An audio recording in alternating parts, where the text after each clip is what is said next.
Praise the lord.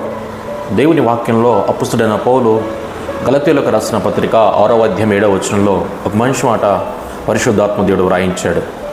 మోసపోకుడి, దేవుడు వెక్కిరింపబడడు, మనుషుడు ఏమి విత్తునో ఆ పంటనే కోయును.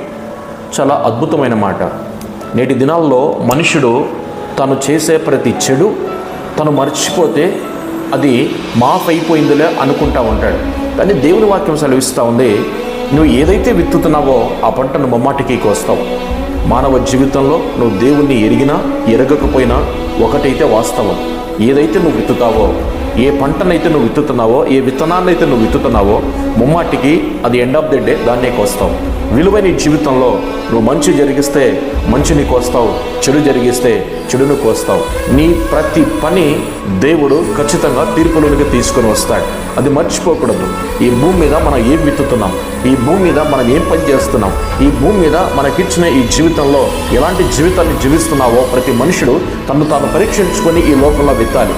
చాలామంది కొన్ని విషయాల్లో తూలనాడిపోతూ ఉంటారు. మాటల్లో తూలనాడతారు, క్రియల్లో తూలనాడతారు. ఎదుటి వ్యక్తిని చూడగానే వెంటనే తీర్పిచ్చేస్తారు.